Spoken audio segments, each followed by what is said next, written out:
7:02, I'll call the meeting to order. I do not have to read the blurb. Yep, that's right. Okay. First up, approval of meetings from March 30th. Has everyone had a chance to take a look? I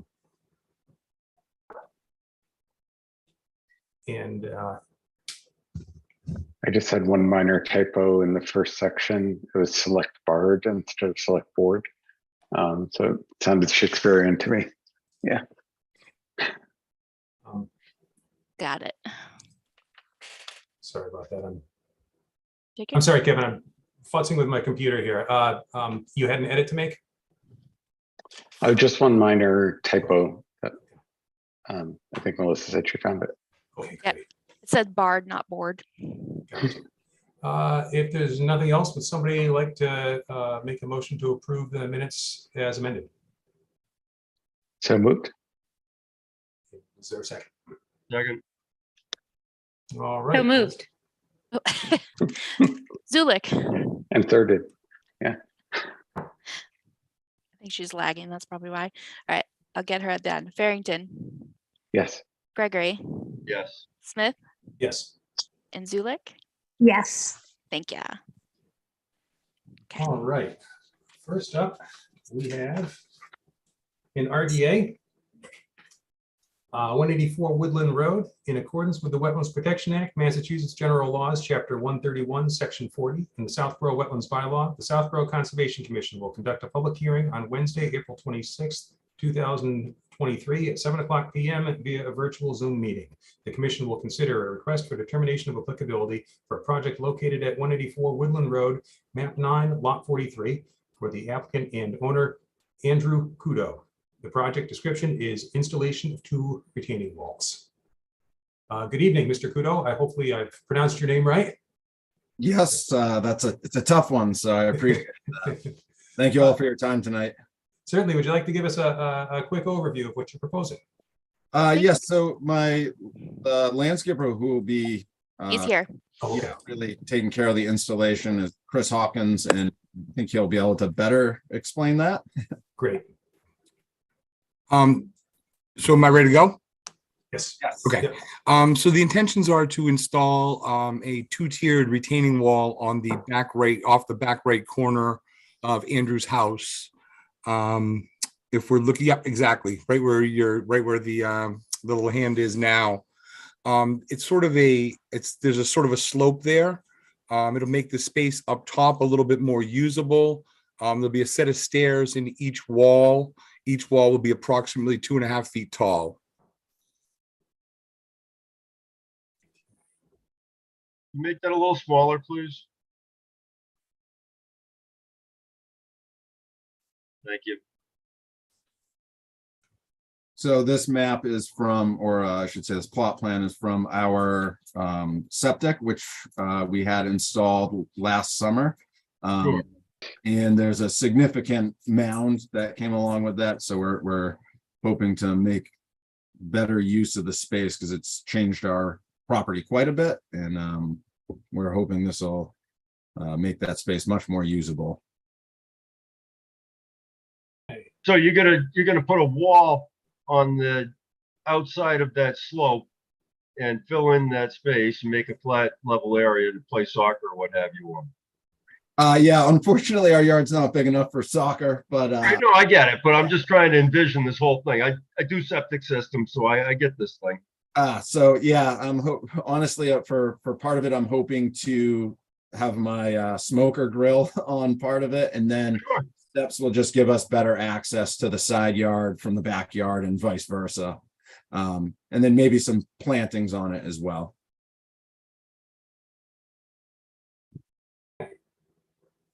Go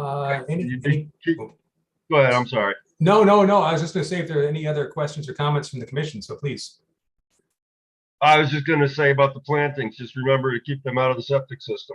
Yes, yeah, I definitely aware of that being a sensitive area after the last year or so of dealing with the installation process. Oh, yeah. You don't want to buy another one. Nope. Thank you. And Melissa, reading through your comments, it sounds like you didn't see any particular red flags or areas of concern. Looks fairly straightforward. Yep, I would just condition, our typical erosion controls, and that would be it. So with that, if there are no further comments from the commission, is there anyone joining us from the public here tonight who wishes to ask a question or make a comment? If so, please use the raise hand function on Zoom and we will promote you up. It does not look like No hands. no hands. With that out of the way, would somebody like to make a motion to issue a negative determination conditioned as discussed? So moved. Second, Second, thank you. Zulik, Yes. Barrington, yes, Gregory, Yes. Smith. Yes. All right, All right. Andrew and Chris, I will email this to you tomorrow morning. So you should be all set. Thank you so much. Thank you all so much for your time tonight. Have a Thank you. great night. Thanks for coming in. You too. Take care.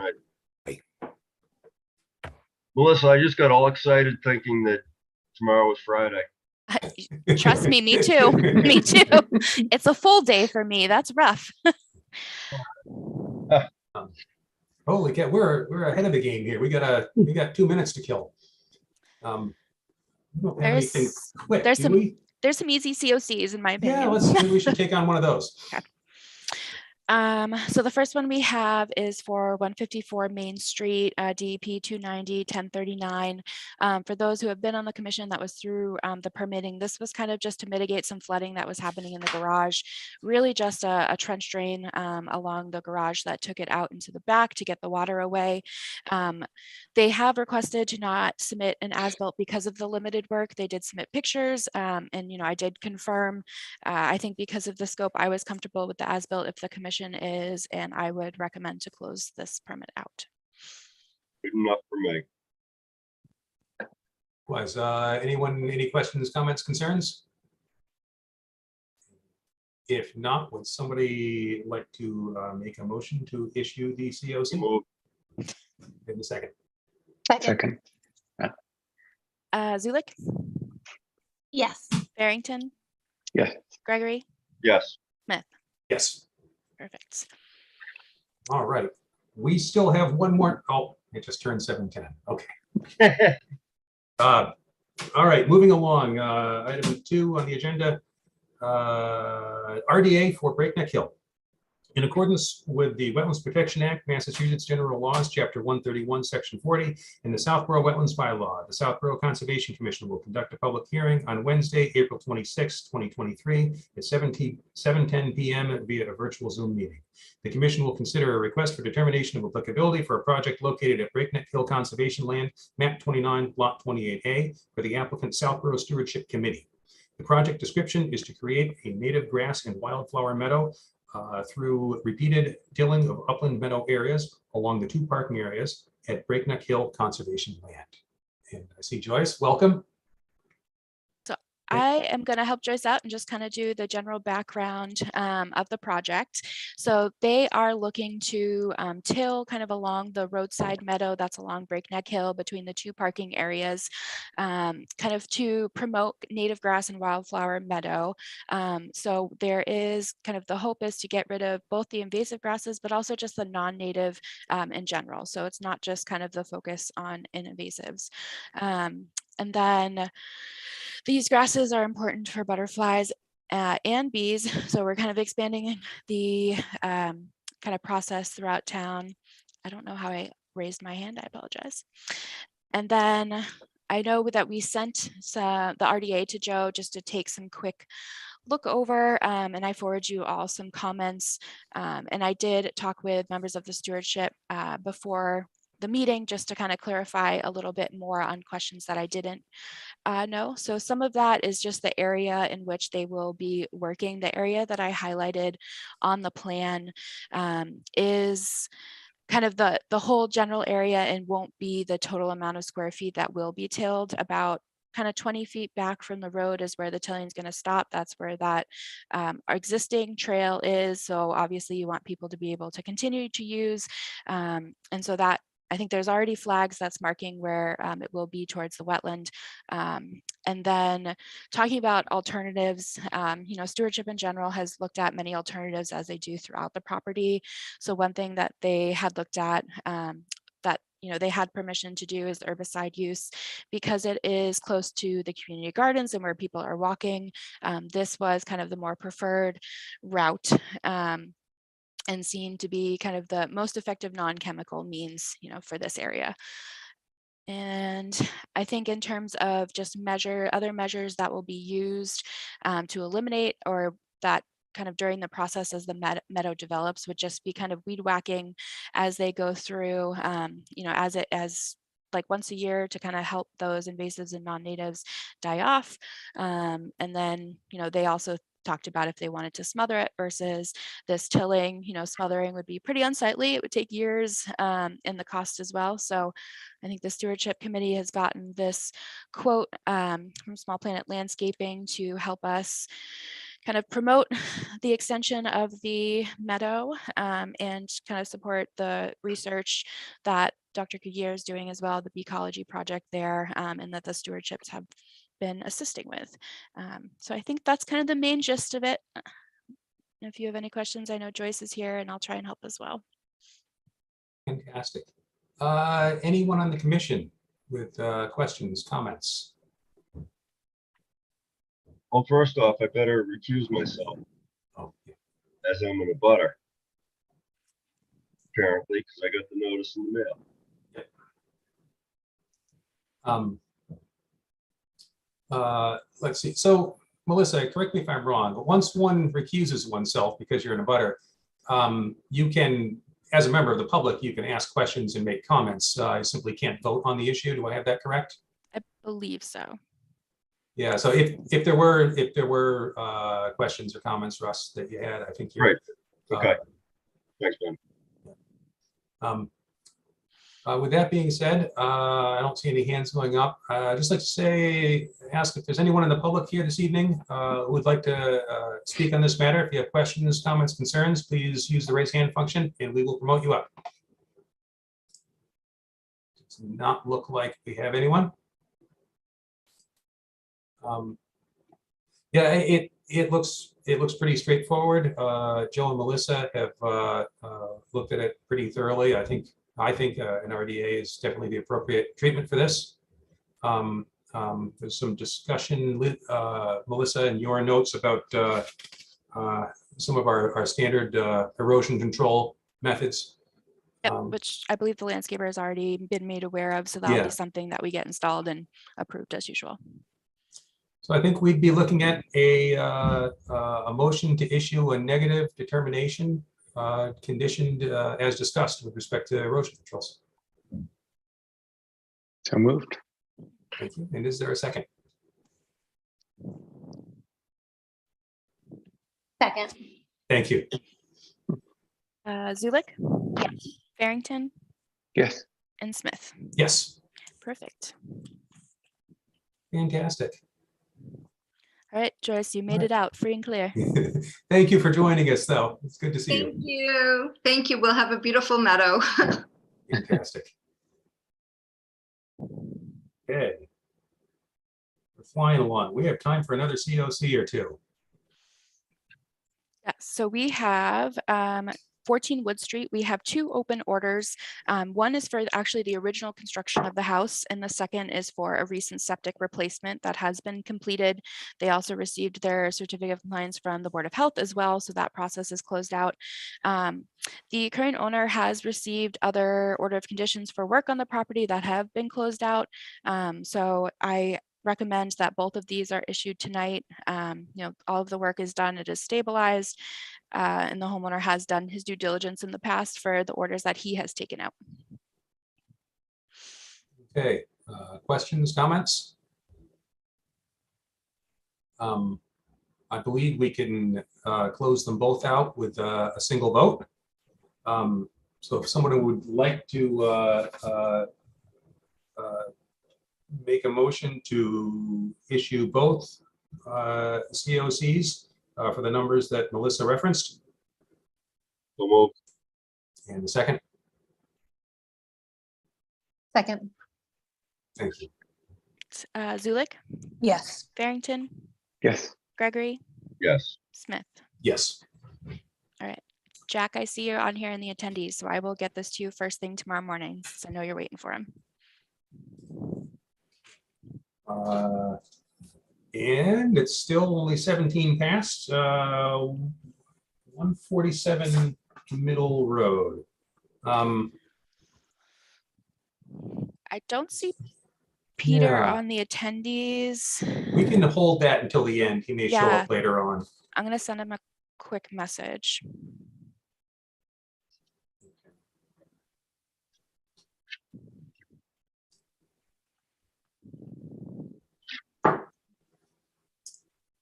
I'm looking at other agenda items and they may be, Be a little bit more than 2 minutes. yeah. Let's see, do we have any quick updates on open and active sites? Let me pull up my notes that I sent you guys, ironically. So 8 Shipper Farm Lane is going to be getting started. That was kind of that cool underground bowling alley slash gazebo in addition. So I'm going to meet they did the invasive removal last year, or the first year of invasive removal. So they kind of got that out of the way so that they could have a little bit more easily accessible area. So I'm meeting with the actual construction supervisor tomorrow for their second pre-construction meeting.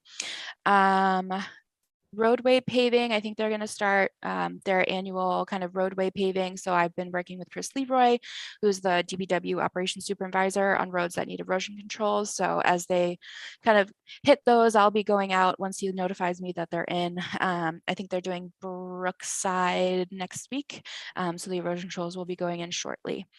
On Willow Street, the culvert collapse, that was pretty fun last week. I think we have determined that it is because of beavers.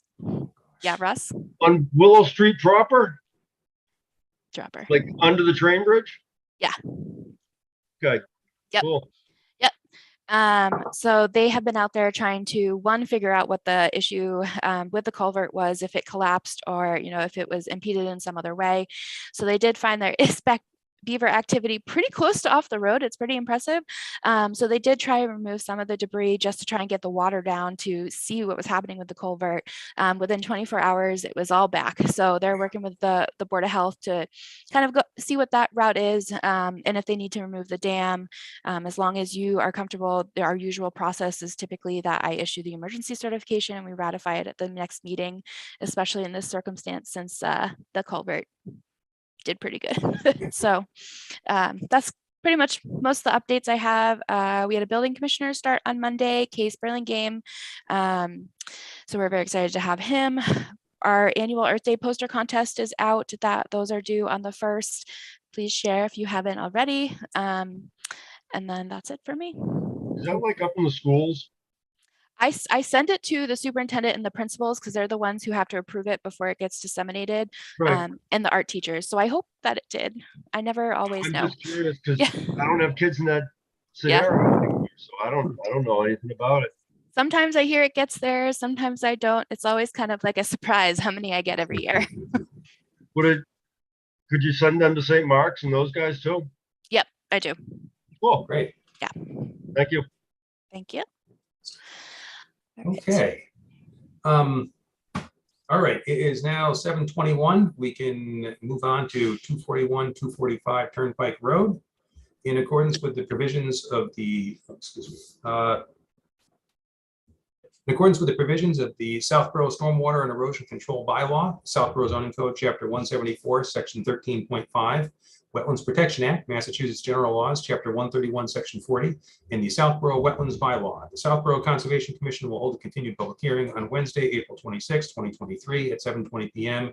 via a virtual Zoom meeting on the petition of Park House 241 LLC for the demolition of the existing buildings and development of a 2-story membership club and car storage building, map 27, lots 8 and 9. Good evening, Mr. LaPointe. Good evening. Thanks for including us on the agenda tonight. Just for the record, my name is Dave LaPointe with Beals and Thomas, with civil engineers. surveyors and whatnot, located here in Southborough, representing the applicant Park House 241 LLC. As you had mentioned, the proposed project is to redevelop the site at 241, 245 Turnpike Road, demolishing the 2 existing buildings and developing a new 2-story private garage building that would serve as a condominium type building with privately owned garage space for people to basically store their cars. Since the last meeting with the commission, we had received comments from the peer reviewers. We revised our plans and stormwater calculations and submitted those back, which have then subsequently been reviewed again by the peer reviewers. And we did receive a comment via email, or confirmation, I guess, via email from Lucas Environmental, basically saying, to summarize, that they were essentially all set. They agreed with the invasive species management plan that we had submitted was appropriate for the site. And the peer review letter from Fuss and O'Neill also basically had no further comments. Melissa had sent out some draft conditions for us to review, and they all seem fairly standard for the most part. We talked through with them, with the applicant, and like I said, they were pretty standard. We did have one question on one of the conditions, and one of the proposed conditions, and that was regarding the stormwater management permit. It's item CC, where you're noting that regarding the stormwater management system, this system be inspected annually with a report prepared by a registered civil engineering or other qualified professional. The applicant is wondering, because and that condition was in perpetuity, the applicant is wondering if it's necessary to basically secure the services of a civil engineer to do that essentially observation, to see that the system is continuing to function, or if it's something that could be handled by their on-site maintenance property management team to do the observations and prepare some sort of a report. And obviously, if there's any issues, then certainly the applicant would get a civil engineer involved to assist with resolving the issues. But, you know, as a matter of course, just the annual observations and reports, if that's something that could be done by their, you know, typical day-to-day staff. So the short answer is yes, under other qualified personnel. One thing that simplifies that is, and I apologize, my recollection of the O&M plan is deficient here. Do you have a thorough discussion of what's involved in an examination of the system in your O&M plan that a facilities manager type person could follow along to record the correct information? I also think that this person could grasp some pretty simple training, provided they walk with this inspector during the sign over, if you will. Because the engineer is going to be out there at the sign over when you guys take control of the building, right? And that person could gain a lot of that information. So I see no problem with it. Right. Yeah, and Okay. David, just to further clarify, so even sometimes what I get is just that in maintenance inspection log sheet that's within the O&M. Okay. As long as someone who's competent or who's understanding of the systems is inspecting, and Mhm. you know, most often with these type of projects that have a maintenance company, I do receive them from kind of the head of the maintenance department, and you know, as long as they're kind of submitted every year, and if it's noted that, you know, something needs cleaning, then Mhm. if they did clean and kind of those amounts, but otherwise, you know, just that kind of checklist is more than good.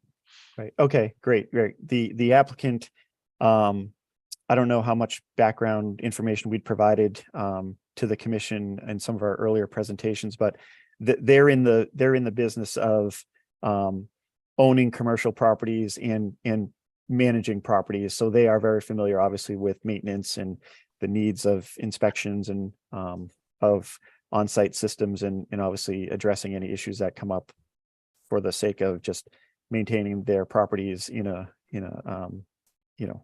acceptable state and something that's not going to create any problems down the line that's going to cost them significant amounts to try to repair them. So they try to address things as soon as they notice anything. So I think this will be in good hands. Right, and you do within the O&M plan have an inspection log sheet prepared? Yes. Okay, great. Yep. Great. Let's see, so Joe, just real quickly, you've looked over the latest responses and Lucas feels comfortable? Yeah, I do. As was mentioned, the invasive species management plan looked appropriate.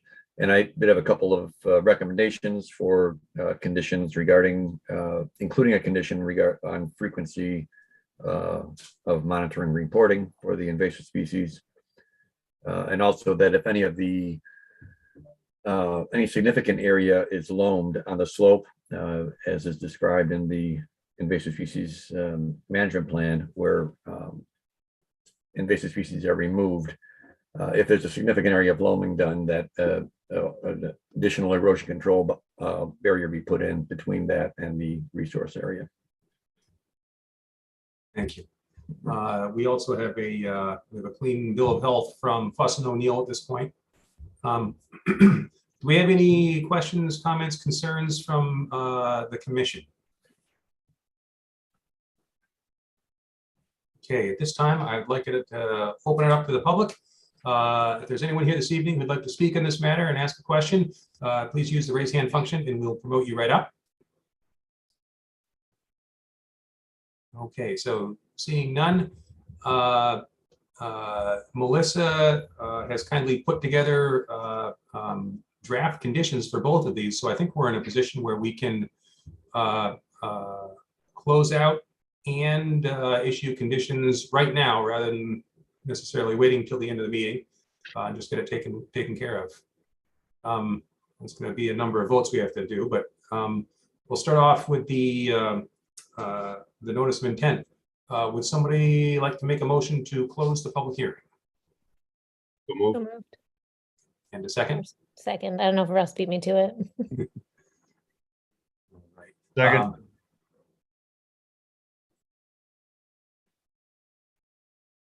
You're muted. Zulik, yeah, got Yes. that. Farrington, Yes. Gregory, Yes.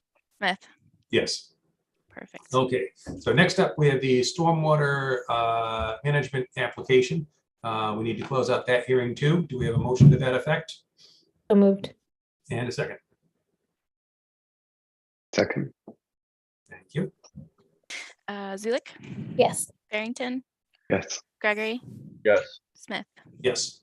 Perfect. All right, so Melissa has put together a draft order of conditions, as discussed here and with Lucas and Fuss and O'Neill. It looks very complete. If Do you want me to just go over some of the highlights of the wetlands ones? Yeah, please. Yeah. You put them in your review notes for the meeting too. Yeah. Yep. So just kind of verifying that there's no construction within the 20-foot except for the erosion controls. I have the stipulation that all stockpiling is outside of the 100-foot buffer zone. And then signs depicting allowed or prohibited snow storage areas, mostly along that wooden guardrail in the back where the resource area is. Invasive species removal shall be monitored for a minimum of 2 growing seasons with the following conditions. A report is submitted annually after each growing season. And after 2 growing seasons, the commission shall review the status of the restoration, determine if additional is necessary, a success rate of 75%, and to determine that a pre and post invasive management report is submitted, very similar to what we did at 26 Meadow for that runway project. I have the condition about the erosion control barrier if excessive loaming is going to be done in that invasive removal area, and then stating that only hand removal is approved with this issuance of the order of conditions. And if it is determined that herbicides is necessary, then they need to provide that documentation to the commission for them to review and approve. And then, no spraying, only hand spray or backpack for direct stem. And I think that was it. Very good. Questions, comments, additions, anything from the commission? All right, so then we are looking for a motion to issue an order of conditions, conditioned as discussed. So moved. And is there a second? Second, Thank you. Zulik, Yes. Farrington, yes, Gregory, Yes. Smith. Yes. All right, and one last vote. This is for the stormwater management permit. And again, Melissa has put together conditions which will largely reflect the same conditions as the order of conditions that we just voted on. So unless there is any discussion, so here there is, we'll be looking for a motion to issue a stormwater management permit conditioned as discussed and as written out in Melissa's draft. So moved. And is there a second? second, Zulik, Yes. Farrington, yes. Gregory, Yes. Smith. Yes. Perfect. Okay. That's David, it. Go ahead. I will get at least copies of these to you tomorrow. The original will be picked up at the town clerk's after the 10-day appeal period. Okay, sounds Right. good. Thank you. Great. Thanks a lot. Appreciate it. Have a good night. Thanks for coming in. Thanks, you too. Okay. All right, we are up to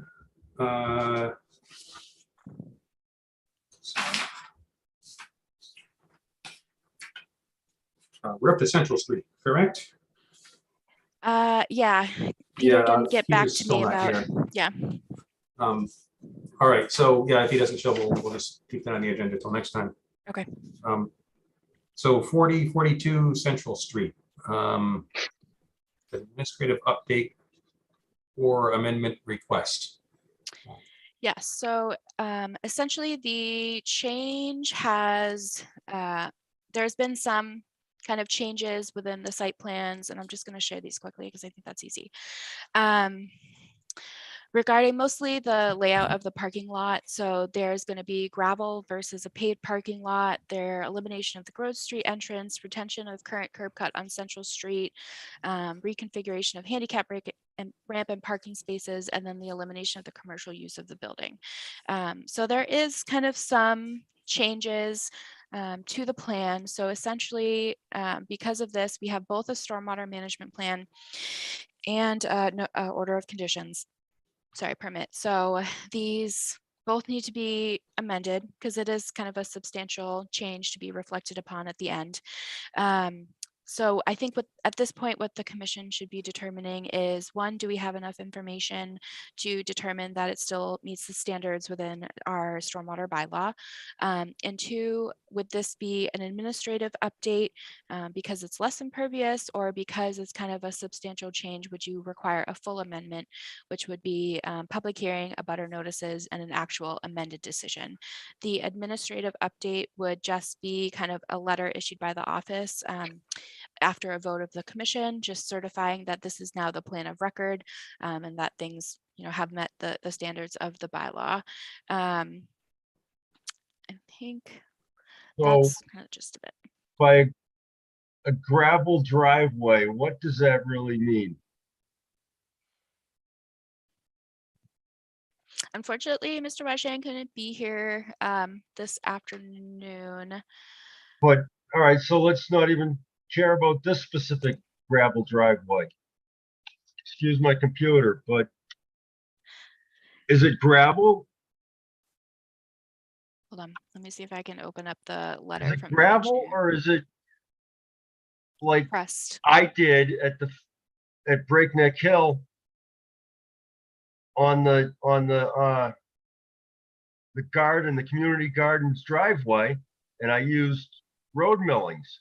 Mhm. Road millings sit in the sun, and they are actually returning back to complete asphalt. That's not impervious.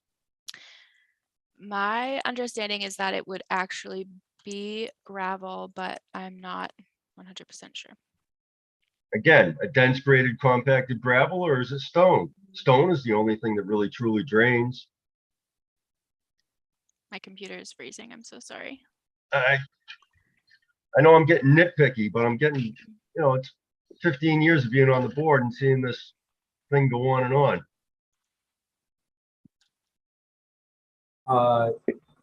It was approved with asphalt the first time around.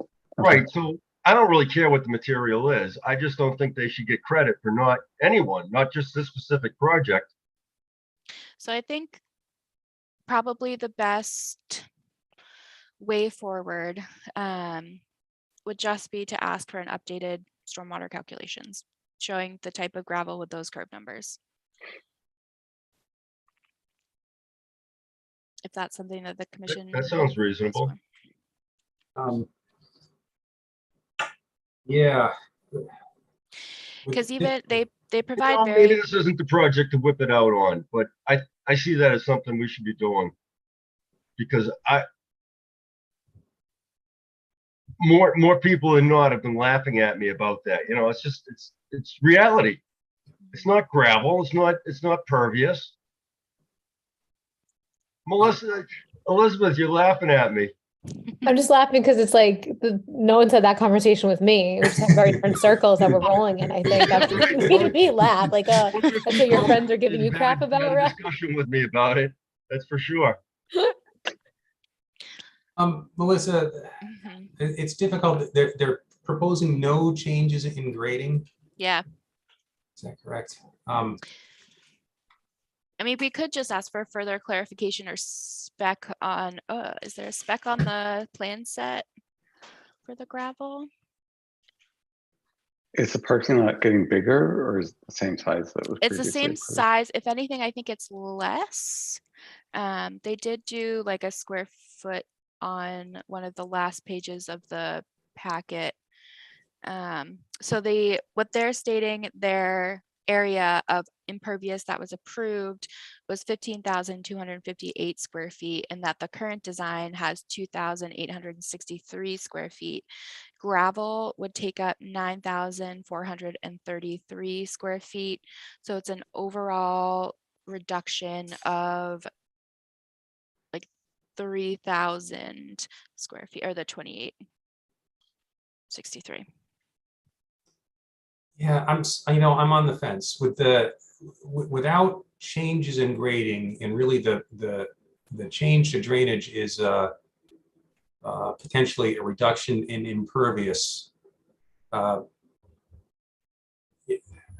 feel like we could just seek out an actual description of what the gravel material is going to be. Is it going to be millings, or is it going to be, in an ideal world, it would be crushed stone.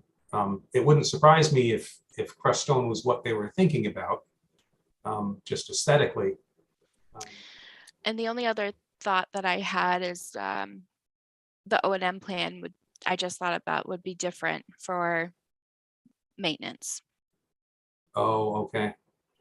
I didn't think of that aspect before.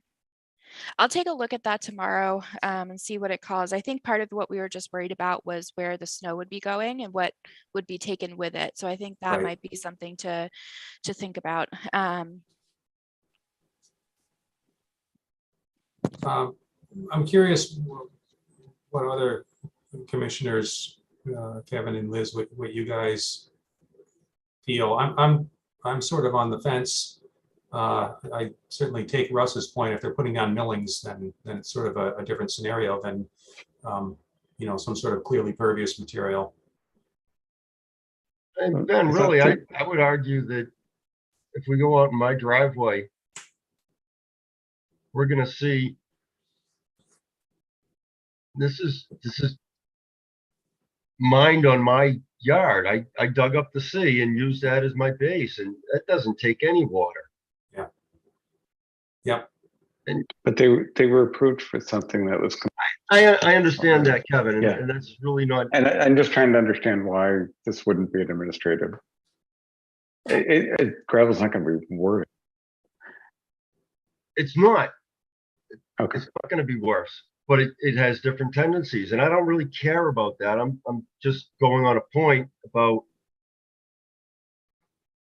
people treat this as an impervious surface now, and all of a sudden it's this big positive for us, and it isn't that gain.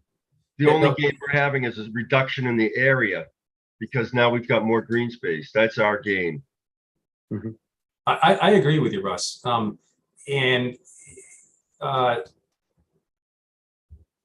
treatment in stormwater calcs is, You know, this is where it's way out of my league. yeah, but you know, it does sort of get addressed, that the curve number, you know, which sort of is an assessment of how much water will run off versus soak into the ground, is for gravel. It's pretty high. It's I think it's 86 for just plain gravel, which is roughly, you can think of it as 86% of the water that falls on it is going to run off. And Yep. for asphalt, the official number is 98%. Okay. The Yeah, fact you're is, right. 86 is pretty high. and the fact is, in a driveway where it's continually compacted, it's going to be higher than that. And that's a Right. differentiation that doesn't get made, and frankly should be. I think because, you know, Kevin made the point better than I did. I don't think there's, in this instance, it's going to cause a change to the drainage numbers, which is why I feel Right, a which little is more- why, yeah, you know, Yeah. even I said, you know, this is probably isn't the one, I think my words were, to whip it out on. Yeah. Yep. So, you know, I'm not in disagreement there. Yeah, no. This is, I guess, we've got kind of a light night tonight, and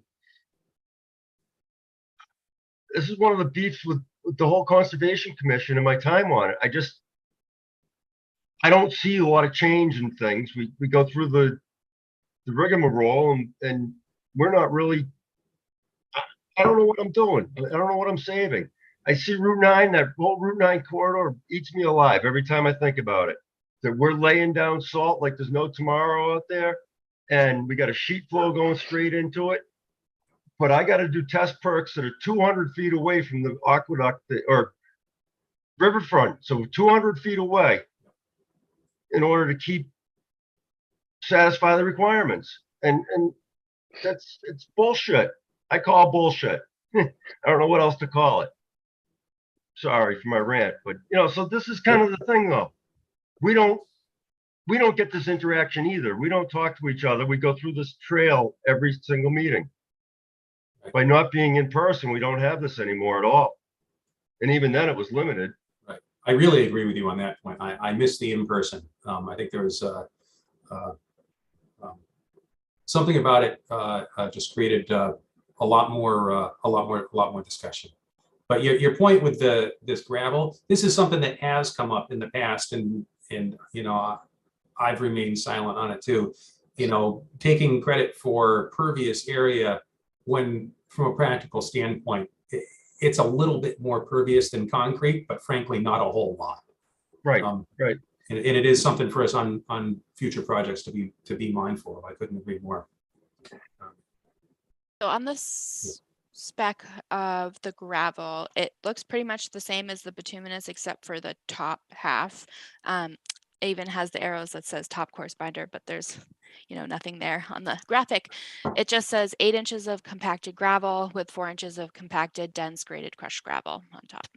So I can get a more specific spec if that's necessary, unless you guys think that This only adds to Russ's point. Boy, that dense grade stuff, it packs like cast iron. It Yeah. really.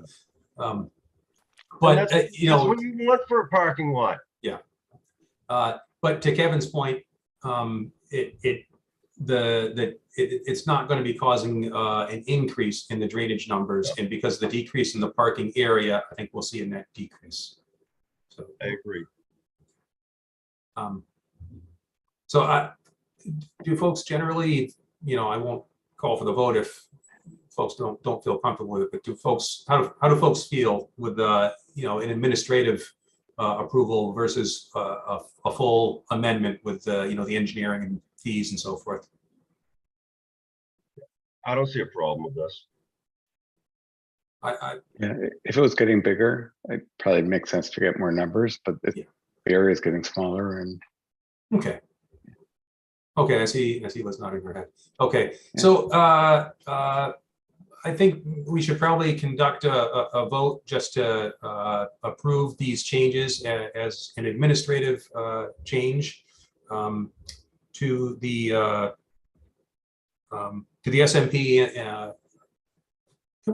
It's an administrative change. We can do both with one vote, correct, Melissa? Yep. That's fine. Okay, so would somebody like to make a motion to that effect? So moved. Thank you. And is there a second? Second, Thank you. Zulik, yes. Farrington, Yes. Gregory, Yes. Smith. Yes. Awesome. Okay. All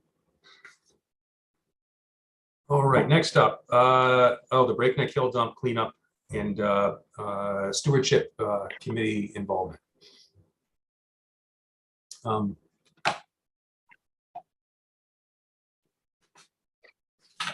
Right.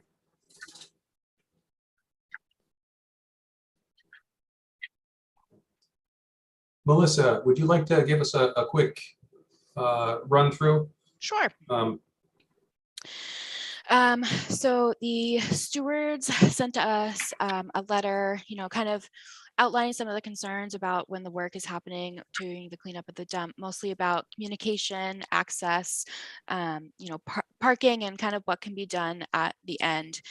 So just, they're wanting to be included in briefings and opportunities to provide recommendations. And then prior to work, a site walk with the crew and appropriate town personnel to point out the fragile habitat. And for property access, it's kind of concerned about, how will the impacts of this work have on the property? They brought up the culvert issue, which I did talk to Peter Bemis about to address when we get there. And then kind of prioritizing working kind of what trees will be removed when they need to be able to manipulate equipment in there, and then parking for work crews, and then kind of the final conditions and what it would look like, and that kind of the stewards be consulted when the final kind of conditions in terms of stabilization is done, in terms of native grasses or plants that might have wildlife value in that area instead of just a regular kind of loam and seed. That's the typical spec. So I think that's about it. Just kind of wanting to be included and updated. And I think a lot of this is it has a lot of moving parts, a lot of this that we won't know until we have a contractor. Taylor from TRC is going to start putting bid requirements together, hopefully, so that we can start to line up all that we need so that when we are ready and the funds are released from the borrowing so that we can get started. So I think a lot of this, unfortunately for this project, kind of gets decided once we have a contractor, because we don't know what equipment they want to use and how many of them there'll be. So that's kind of where we have on that one. Thank you. Yeah, I mean, stewardship, of course, are our experts on Breakneck Hill, and they have a very long history. They're doing an awful lot of work, and including them is, I think is pretty clearly an important thing. Especially, you mentioned on the site walk pre-construction meeting. I think it'd be very valuable to include stewardship. To join in particular for the site walk, but also if there's a separate pre-construction meeting, so that they can go through their concerns, which seem reasonable and actually, not too difficult to address, and then, in person at the site walk, so that it's nothing like seeing it in front of you while you're talking about it. Any questions, comments, concerns from the commission? I certainly can tell you that. So let me back up just a little bit. Peter Bemis is the engineer that designed this bridge, donated his time for it. And a few of his regular contractors, myself included, built the project. The bridge was originally built to support a fire truck to get out there for emergency services and what have you. It's 48 or 50 something inch HDPE pipe. It doesn't have a ton of cover on it, but it's got enough. You know, if it's going to be a lot of trucks, regular heavy traffic over it, probably a couple of steel road plates are going to be required, but nothing terrible. I can guarantee you that no truck is going to want to drive off the edge of that because it is very, very wet on both sides of that road. Once you get further out into the pasture, I think that they might have to include some money for upgrading the road temporarily. Or maybe renting swamp mats or something like that. Right. Whether it's that or it's just, there's what I would refer to as a goat trail out there that you know, it's kind of mucky. It's not terrible, but do you just load it up with gravel and bail it out at the end? Something along that line. Yeah. So anyway, yeah. My thoughts. I think in an ideal world, you know, swamp mats limit the, they really limit the impact of the heavy traffic. Yep. I bet Melissa's not happy to hear me talking about that. But town, the budget's going up. Melissa, do we have a sense of when a contract award ought to be taking place? We are looking to put the bid requirements together in May. So I talked with Taylor yesterday or today. It's already a blur. So we submitted the draft cleanup plan. So we're waiting kind of for DEP to give us that final approval and just to make sure that we have all those correct requirements in there. Okay. Okay. So from the DEP say so, it's 2 weeks in Central Register. And then you can have the bid opening, I think, right after that, right? I'm not a good person for that one, but yes. I believe. Okay, so that would we're probably looking at sometime like mid-June. Yeah, I think that's the goal. The goal Okay. is to have at least bids in prior to July 1, so we can get started as soon as possible. Okay. Yeah. So and also to the, you know, the access issue, that'll put us hopefully within a drier part of the year too, to further minimize some of the potential for destruction. That's really fast tracking in municipality world. I can't believe we're at that stage. Yeah, it's moving along. It took a while to gather steam, but now the ball is rolling. It feels Right. like I mean, it really you does. don't even have the description truly written up, and now you're thinking about breaking ground or awarding a contract July 1. It's amazing. Yeah. So, okay, so so we're talking about including the stewardship in these activities to make sure that we get their input. And I would flag particularly site walk, and I'm assuming there'll be a separate pre-construction meeting. I'm sure there'll be several. Yeah, yeah, and they would be I think an important part of that. So, does anyone have anything else on this item? Okay. Next up, acceptance of surplus tax title parcels under the care and control of conservation. So there are 5 parcels that were actually voted by the select board a year ago to be recommended to be changed to our care and control. Some of these were initially approved at town meeting to be under our care and control, but the deed wasn't recorded that way. Or they are adjacent to existing open space properties, either town, state, or nonprofitly owned. And so they have pulled out the 5 that I listed to you guys. I think one's on Wood Street, Southville. I think the Middle Road and School Street, not the School Street one, because that's the stump dump. But the 5 properties that I had kind of highlighted are ones that the select board has voted favorably to change to the care and control of Concom, because they are kind of open space parcels to be preserved as open space in the future. This doesn't require a vote by us. I don't think we have the authority to say no, even, do we? They made their vote contingent upon your acceptable. Oh, okay. Your acceptance. So yes, They did give Okay. you a choice. Okay. Yeah, it doesn't sound like these are actively used parcels that will involve, use of our budget to take on.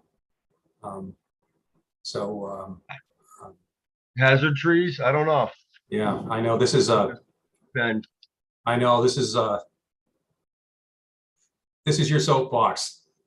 this, you guys bit the meeting this week, huh? Yeah. I certainly don't want to say that it won't take on our budget. Yeah. Looking at these, couple of them. The one on Wood Street's a joke. It's mostly in the water. And very little road frontage. In fact, Kimberly Lane has very little road frontage.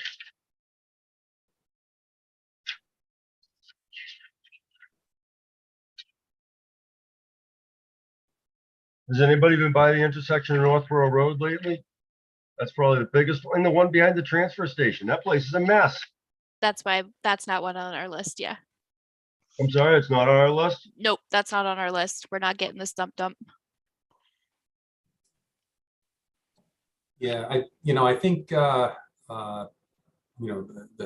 worst hazards would be trees along a right of way, which would fall within the DPW's purview, We should.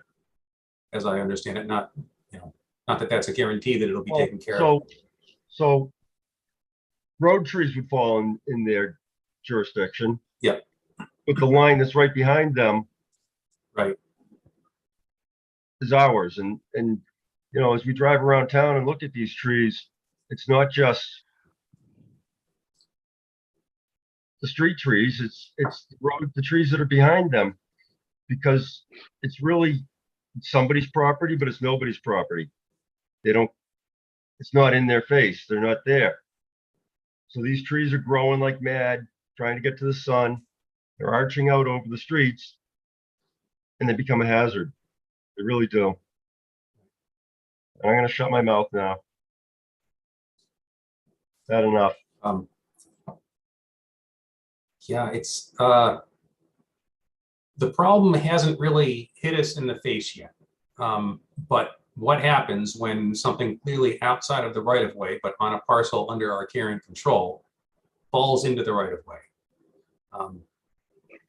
I would like to think that DPW would be handling it, but I don't think it's realistic to expect that they would be proactively going in and addressing these problems before it reaches a crisis point. And to be honest, we're simply not positioned to do that either. No, I don't think so. And honestly, that parcel on Southville Road, that thing's a mess. An absolute mess. That's like across from the old fire station. It's ironic that this is on the page, because I just did a job recently through there and it was in my face.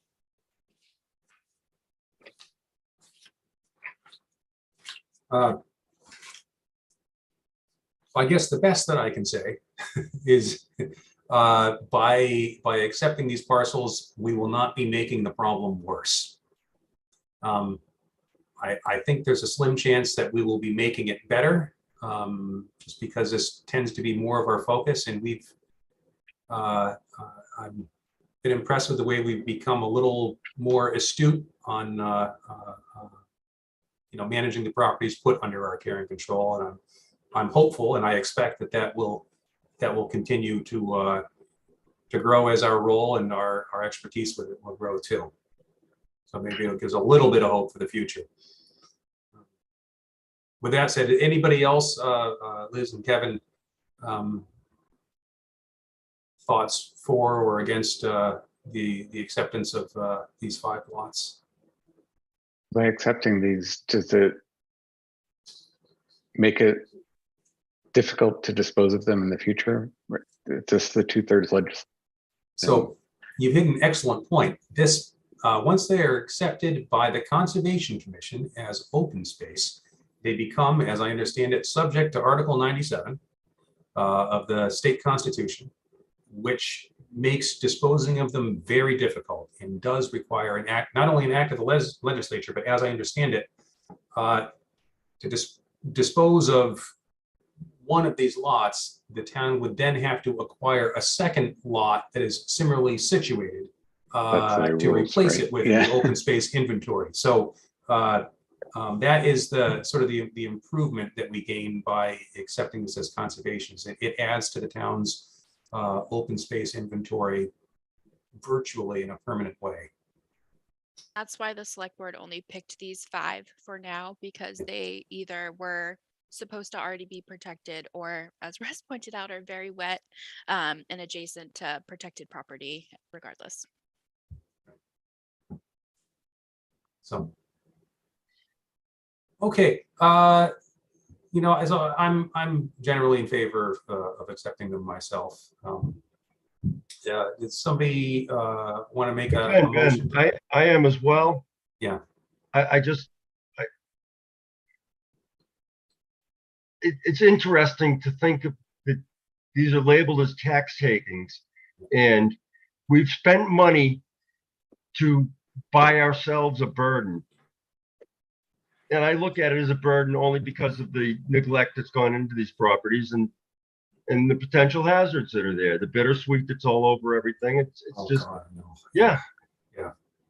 I mean, that's the reason I'm calling it a burden. No, and I think it's an apt description. I think it is. You know, bring up a great point with the invasives.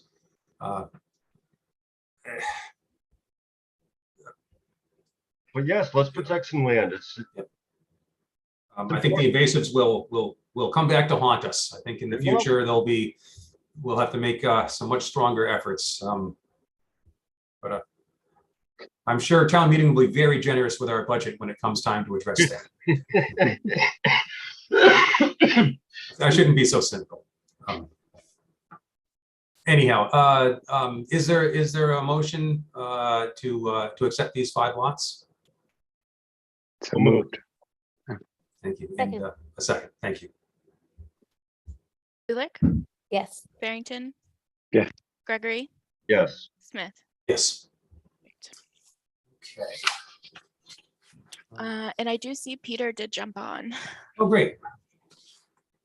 So we are back to 147 Middle Road, Stormwater Management Permit, Certificate of Compliance. We promoted him. We promote Peter up. I'm trying. I think Okay. he has to accept it. Oh, geez, I see Miss Fallon has her hand up. I never asked for public input when we were discussing Breakneck Hill. I don't want to exclude public input in any way here. Let's see, what's the best way to handle this? Do you want to just go back to Breakneck briefly? Yeah, and let's Peter on pause. I apologize, Peter. We have to jump back real quickly. And Mrs. Fallon, my apologies. I didn't see the hand raised, but we would love to promote you up. Great, thank you. Certainly. Can you hear me? Can everybody hear me right now? Loud and Yep. clear. Okay, great. I don't know if the video is on. I don't know how to do that part, but as long as you guys can hear me, Yep. that'd be great. I just have a couple of questions with regards to the Breakneck Hill Road stewardship. And there was one comment that Russ made that was regarding the access points into the property. Now, there are 2 rights of way, Russ. There is a right of way that exists between there's a fence line and Harding Botanical.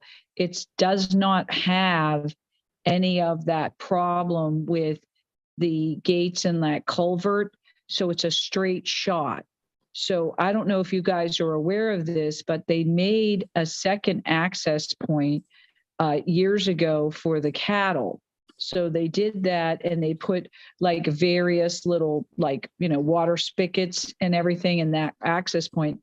And I don't know if you guys are all aware, that there is a fire, utility, everything access that does not have any culverts, nothing to impede. You can do the heavyweight, straight shot between my house, the property right there, and that right of way.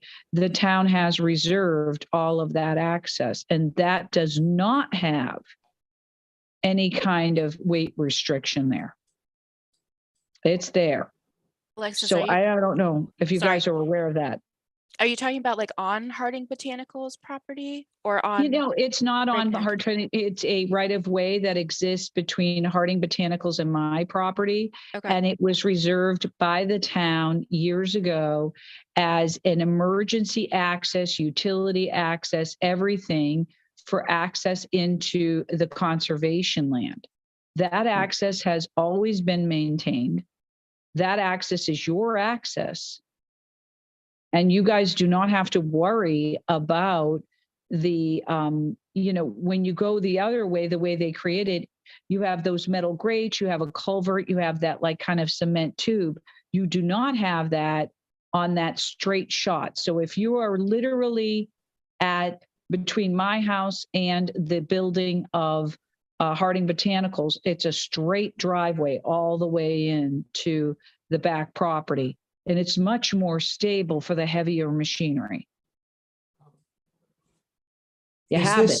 Is this, I'm sorry, I'm looking at a GIS map at the same time here. This is all to the south of the pond, is that correct? Yeah, so this is actually, if you go to Harding Botanicals, look Yeah. at their slot, Yes. you're going to see on the side that's closer to my building, there Yes. is a right of way always been reserved by the town for fire, access for utilities, everything. They did it when they originally created the conservation land because there was never that new access that they created back in like 2000 or whatever. But that access for you guys, it's kind of important when we're having the heavy machinery to go in to remove the debris. You're going to need, like I agree with Russ, you have to worry about some of those machines are pretty heavy. So I do know that that access point is there. And we've always had it. You know, you guys have always had it. Because even I know that because I share the right of way. I have like 15 feet of it or 20, like it's a 30-foot right of way. And it has 3 parties to it. I'm a party to it. Harding is a party to it. And the town is a party to it. Do you know which? All 3 of us. Do you know whose property this easement or right of way? Yes, runs I over? own 15 feet of it. Oh, Harding Botanical owns 15 feet of it, and the town maintains a 30-foot easement itself. It reserved the easement. Melissa, is it possible for me to share my screen? Oh, you've got that right there. Sorry. That's right. So see this line right The red here? You've got line. it, right? That's right. Right there, that line goes straight in there, and that is the easement right between the 2 buildings. And I just think, you know, when Russ mentioned it, I mean, he's right. There is a problem with the other easement because it's too weak, and that's going to cause a problem. I would just do the straight shot between the 2 buildings. I mean, you guys don't use it often, but in this instance, I would use it because there's no culvert. Let's look into that and make sure that it's not prescribed somehow only to emergency access, and we can use it for construction. You litigated it, my friend. I can give you the land court decisions and everything. Yeah, Just want to make sure. Trust me, I've been doing this for a long time, so I'm just letting you know. I'm just concerned because when when Russ mentioned it, and I've been concerned about the heavy weight of the machinery. I mean, even Melissa knows that I can't even give access, even if I wanted to, down near my edge of the pond where my dam is, because I have a culvert and there's a weight limitation. So I can't even provide access on the further end near the yellow house because the culvert that's there behind my dam isn't strong enough. It has a limitation on the weight of the machinery. So I know that because I remember talking, I've been worried about this, Melissa, for a while, about how to get the heavy machinery in there for you guys to be able to clean up the debris. That's been something that's been a bit of my concern. I've been talking to, Matt, my environmental engineer. We were looking at stress loads and weights. And I'm just letting you guys know, I think the more solid access point is between the two buildings. Not that, I'm just letting you know. I'm just trying to prevent like a problem. Yeah, thank you very much. And also prevent unnecessary expense, but potentially if we're using an access that needs a lot of improvement, not only the expense, but also, permanent changes to the property that I think everybody would like to avoid. So this, we will look into this. Sure. I can give Melissa all the history of the easement. It's in there. It's in the right of way. You guys have it. You've always preserved it.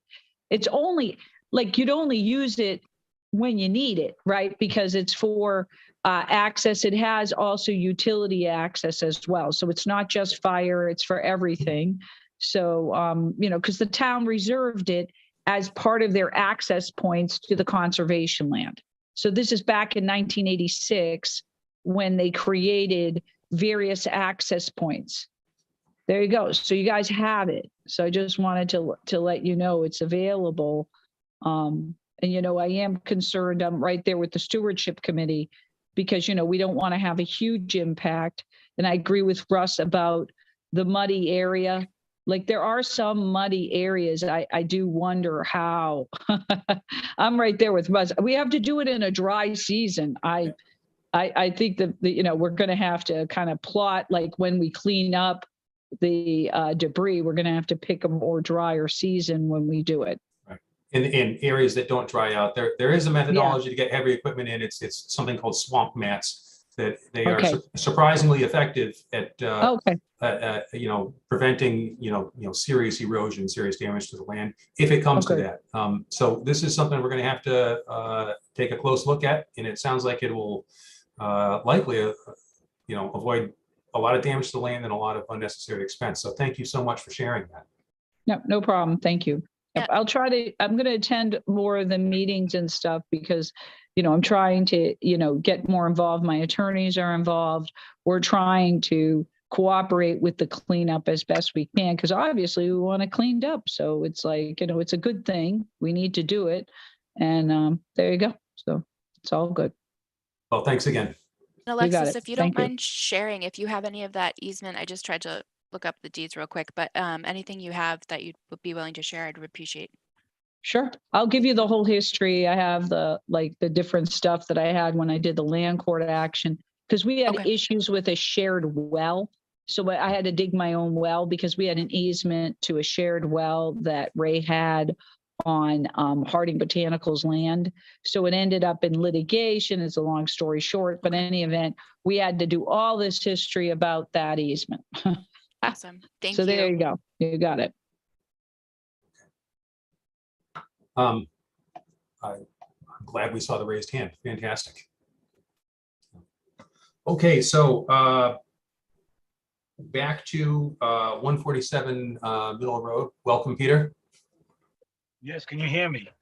Yes. Okay, good. It did work. And I can confirm you do have an easement where Ms. Fallon indicated you have one because we've done survey work out there. So that's a true statement. And please do not go over the culvert that I helped the cow folks. I'm trying to remember what it called back then. I guess stewardship committee. I don't know. We helped put that culvert in, and that's not set up for heavy equipment. I think I told you that, Melissa. Use timbers, please, if you go over it. Okay. Got it. Got it. Good. All right. 147 Middle. Thank you. So I've been helping my son try to get his certificate here for the S&P for that lot. As you know, Quality Framing Contractors was involved in the site work for those 3 lots. I tried to put all 3 of them back to you to wrap this up. And unfortunately, Quality Framing Contractor hasn't finished the activities on 2 of them. But the work that was done on 147, Zach's lot, is complete.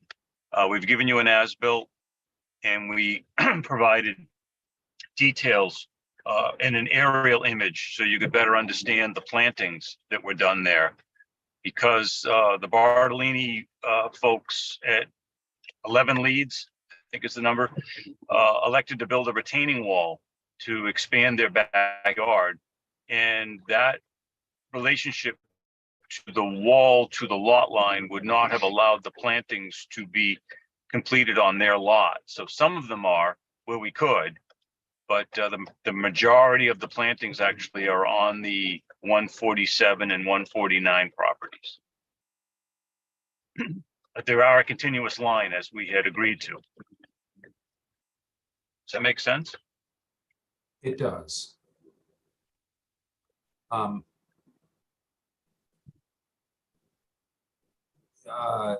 Peter, oh, Melissa, you're 147 is lot 3, is that correct? Yeah, okay. Yeah.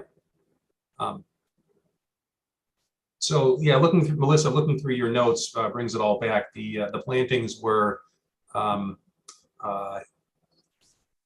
a butter was upset. There was discussion potentially of issuing fines and so forth, and this was a done in an effort to reach a compromise that would be beneficial to everybody. It looks like with respect to 147, the plantings are generally what we expected, although even a few more than we originally anticipated, with respect only to the lot at 147 Middle Road. Is that a correct statement?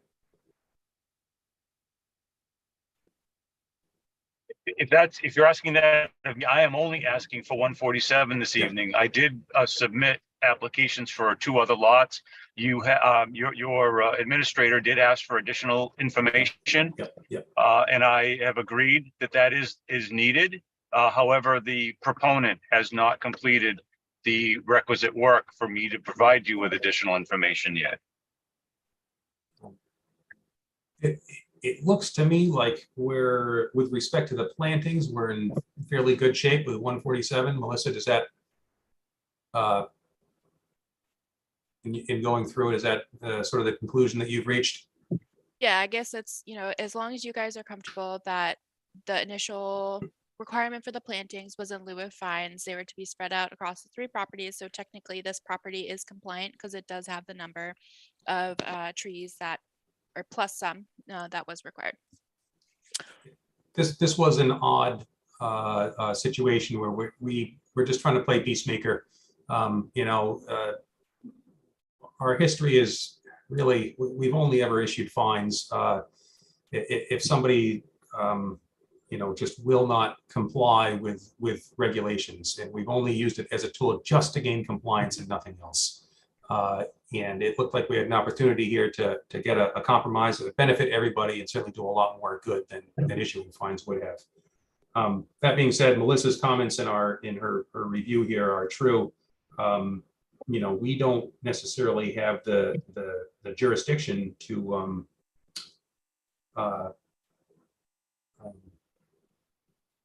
demand that they be put in exactly according to the plan, nor do I think we can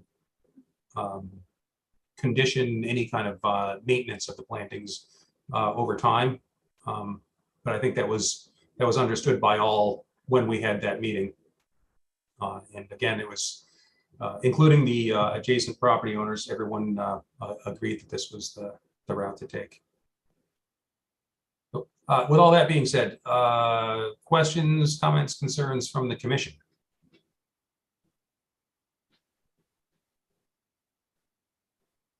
So I know last time when this came up, Mark wanted to go out there and look at it. Does anyone know if he made it out there or not? I didn't talk to him specifically about this particular item, so I'm not sure where he falls on it. Okay.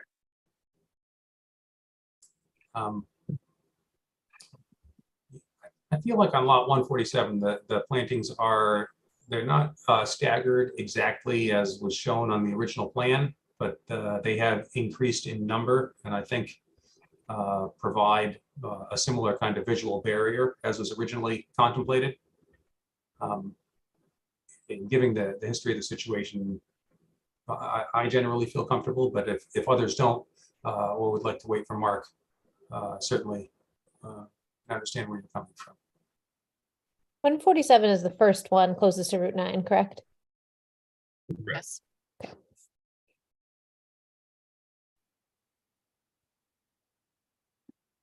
I'm fine going ahead tonight. I don't think we need to wait for Mark. But I'm fine with it. Yeah, and he will be here for the other two lots where I think it's 151 that's the most concerning, correct? yeah, on the other side of there was a clump of trees that was preserved. And then on the other side of that, it looked like there may have been a gap in the plantings where they were originally expected to appear. But again, that's a separate COC that we'll be considering in the future. Okay. All right, with all that being said, is there a motion to issue the COC for 147 Middle Road? So moved. Thank you. And is there a second? second, Kulik, Yes. Barrington, yes, Gregory, Yes. Smith. Yes. All right, all set. Thank you very much. Appreciate it. Thank you, Peter. Have a good night. Thank you. Okay, good night.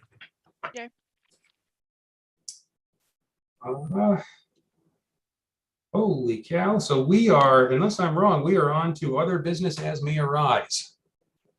Yes, and I think I did most of it when we were in between hearings. I think the only other thing is I will be off Friday, Monday, and next Friday. I'm turning a next decade, so I'm going to take some time and spend some time with some of my best friends. But other Good for than you. that, yeah, I think I talked about Willow Street. So if I have to issue that emergency certification, I will let you guys know. I think we only have one RDA for the next meeting, and it's Oh, kind wow. of just invasive removal done by a homeowner on a roadside. So it's not really that intense. So if there's anything else that I hate to say fill in for next meeting, but that you guys have been kind of wanting to get on the docket, then, let me know. Myself and Laura, just through the office, have been going through and preparing one for the stormwater change and updating some of our application checklists, and kind of making sure that they're all fillable. We're trying to really streamline the process. And with this invasive RDA too, I think I'm starting to put together some of we had talked about creating like a standard application for just residential invasive management and removal. So I'm starting to kind of put together some of the standard language, both within kind of the instructions on how people will be removing, but also some of our standard conditions. So I'm going through some of our recent, submitted ISP plans to see kind of what we have liked, what we haven't liked, to pull those out and try and kind of make a more streamlined process to make it more appealing to go through permitting for invasive removal. So we'll keep you apprised of that. And as I have kind of drafts to show you, we will. But I think that's it for now. Hey, I just have a quick question, Melissa. Do we have, and you may not know the answer to this, any kind of an idea of the time frame on the AG's office review of the stormwater bylaw? I think Jim Hegarty said August they usually come back. Okay. But in my understanding, and I will get kind of further confirmation, is that once the AG approves it, it is applicable from the date that it was approved at town meeting. Okay. So as I've still been reviewing building permits kind of with both in mind. A lot of them have been what would fall under a minor exemption. So I kind of started laying out those kind of typical standards. And then we're kind of working together to get kind of the updated application form and checklists, et cetera, ready. The regulations have already been done, so I'm just kind of doing the final look through. And then I think the hardest part for me is going back through all of our decision language and changing the sections and where it lies. So that's kind of been my task and will be for the next month, of making sure that all the references to the zoning code have been negated. Yeah. Hey, you bring up a good point, though. We'll have stormwater management permit applications presumably come in before the AG gets back to us. And I mean, if it's for a minor, for minor work, as we described, you know, in the rule change, we do have the ability to issue waivers. And that would be my sort of preferred route, so that people can work under the new regulations sort of before they come into official effect. What you're saying rings a bell, that the effective date, that does go back to the date of town meeting. But Yep. to somebody who's already spent $3,000 on an engineer and a surveyor, there's no getting that money back. So Yeah. if the issue comes up, I think we could probably address it through waivers. And that some of the, you know, myself and Karina have had some meetings with, you know, landowners that are looking to do projects in the future that may have triggered, you know, prior because they had a small lot that may not now. So not to say I'm hoping people get around the bylaw, but I've kind of prefaced that of, you know, if this article passes at town meeting, you know, then you will not have to file. It would just be with these conditions, because most of them are very small residential projects that, you know, we wouldn't usually see. So we're kind of getting there. The only other thing, also, we're getting a new website. We're updating our town website to be more modern, kind of still Civic Plus. It's just their new version. So I had training today on how to edit it, and I think our website will look 20 times better. So I'm hoping that kind of the format of the new website will also help on where to find information, where to go for permitting, and just kind of have those standard FAQs more readily available at the top in Clarity. It's also allowing us to kind of clean up some of the documents that we have on there, make sure all our links are working. So be prepared for that in the future. That's the most exciting thing to date. Thank you very much. And with that, I think it's time for everyone's favorite motion. If somebody would like to make a motion to adjourn, So moved. is there a second? Second. Zulik, Yes. Barrington, Yes. Gregory, Yes. Smith. Yes.